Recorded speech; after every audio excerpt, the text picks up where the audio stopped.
This is it. The last episode. Whew. Finally.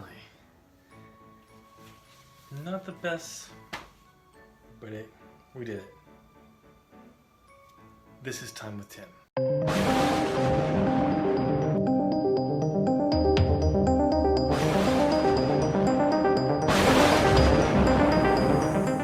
Welcome, my friend and fellow scriber, to the writer's Mindscape. This is Time with Tim. I'm Tim. I write in the pen name Tim RG, and today we are wrapping up my series on my writing career. That's right, this is the final episode in the series. Only 2 episodes shorter than what I thought it was going to be. Thank God. What we're going to talk about today is the final big issue of my writing career. We've talked about different things from hating structure, religious time, my goals in writing. Now, I mentioned I was going to talk about my goals going forward at the end or some point in the series.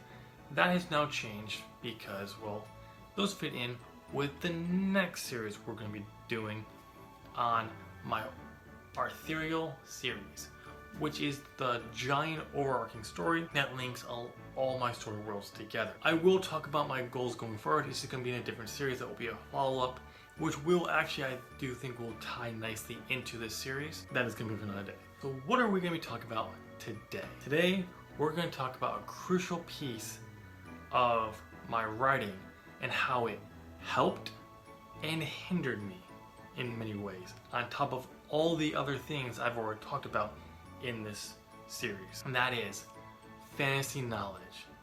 Therefore, or lack of that, well, in the beginning. So let's dive right into it. Let's start off with the main point. I love fantasy. Love it, love it, love it, love it. X-Men, Ninja Turtle, Ghostbusters, Chronicles of Narnia, what else? Manga, anime, you get it. Like, now, a lot of stuff I just said, you may not say that's fantasy. Well, yeah, it is. It's just a different type, but I loved it. I love those things. I love different types of it and the ideas of what you could do. And as much as I love fantasy, I didn't read fantasy. What we've covered, I didn't do much reading, period, until the end of high school. That was fine. And it was a good thing in many ways. It didn't really matter to me until I started trying to write. My first book, Legend of the Godchild, which is now part of my Veiled trilogy, was fantasy, but it was more urban fantasy, which at the time in 2005, you didn't really see much of. Outside of Harry Potter, while that is fantasy and it was there, I'm talking more about dead on heavy fantasy epic proportions. So that we have to go to my second series, starting in 2006, my Marks of Lyria series. The series I still have spent more time working on than any other project. Well, maybe not combined. No, yeah, probably combined, because a lot of the series I've worked on, they were just small chunks where I worked on that for literal years. When I went into it, I didn't know anything really about fantasy. I mean, I knew about the legendary weapon to defeat the evil one. Didn't want to do that. Magic. The joke of, doesn't matter what happens because you can just have anything happen and magic. You know, all the tropes and all the reasons why people hate fantasy because there's no logic. It was just put in there because, oh, the writer wrote himself into a corner and couldn't figure out a way out. So, ta-da, magic. I knew I didn't want that stuff, but I also didn't know a lot of stuff. I kind of just made up on what I could think of from Dungeons and Dragons, even though I never played Dungeons and Dragons. Superheroes, just things, and mostly from what I've read so far to that point in my own imagination. What did I know about actual fantasy?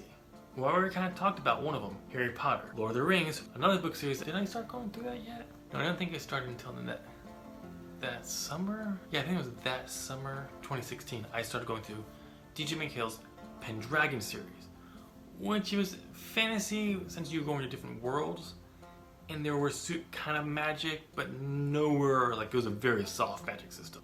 That's it. Wheel of Time, not even heard of it. A lot of just would just, I probably think I came out, so didn't even have that. I was very dumb on it, which is actually a good thing. Everything I crafted for my original version of Marks of Lyria was purely from my brain. Like, the magic system was based on of 2 different attempts at this story that I merged together. And I kind of just figured it out on my own. No real basis for it. The story, again, probably generic to a point. I didn't know what the tropes, a lot of the tropes were in fantasy. Didn't read it. And I just had to use my pure imagination that I could picture it. And it was amazing. It was awesome.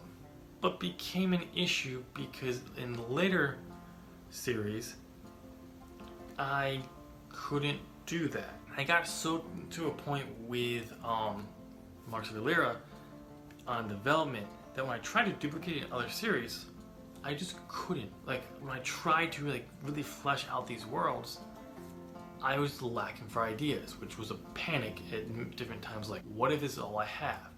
Which I didn't think it was the case because I always was coming up with new ideas, which I think I referred to them at the time, story fragments, but I couldn't really flesh them out. And more specifically, same goes for like later on. Nothing I have is more detailed than Marks of Valera. So let's move on to the next section. Because that was a great thing. It was some issues with it.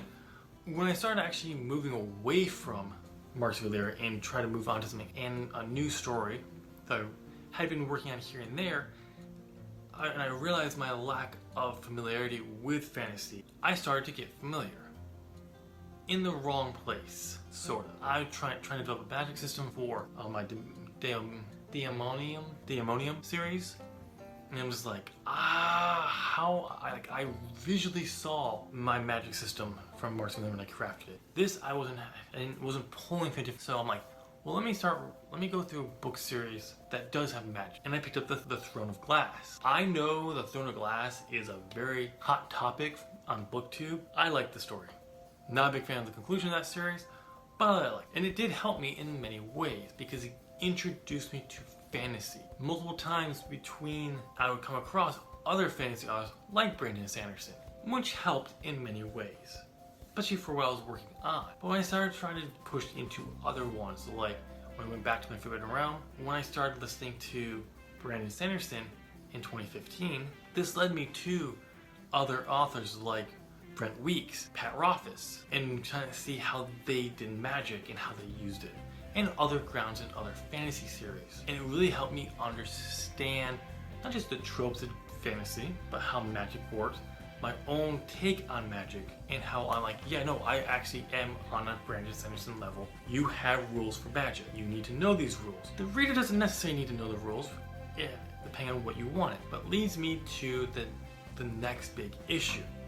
And that is, I became to focus on copying versus using my imagination. What I mean by that is, every time I go to work on a project now, and I have an idea for a magic system, I don't dive into my thoughts or look for examples from different things and how I can, my own works, I go and say, oh, is there an example of this? Let me go find that. And I go to the internet to search for it. Some of it is basically just to see if anyone thought of it, but ultimately it comes down to, I have no clue what I want to do with this. Let me see an example so I can use that as the basis. This would also go for not just my magic, but how I created things, stealing the idea basically how Marvel's cosmic entities work, Brandon Sanderson's shards from the Cosmere, I was stealing and modifying.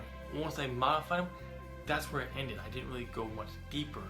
And when I come back to try to do that, what do I go and do? I go back to my source material and I'm trying to figure out that, and I'm just like, that's not what I should be doing.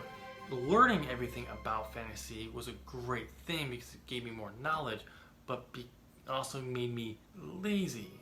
The days of going back to Marks of Valera and really like, oh, if I did that, that would be kind of cool.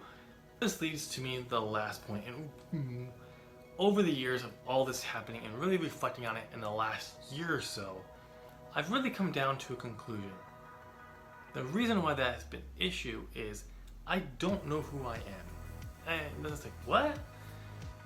As in who I am and what I want to bring to the genre, to my worlds and what I want to accomplish. I've let my ideas rule what I want to do instead of saying, no, I like that, I'm going to press my ideas on top of it. Something what I very much did in the beginning of my writing.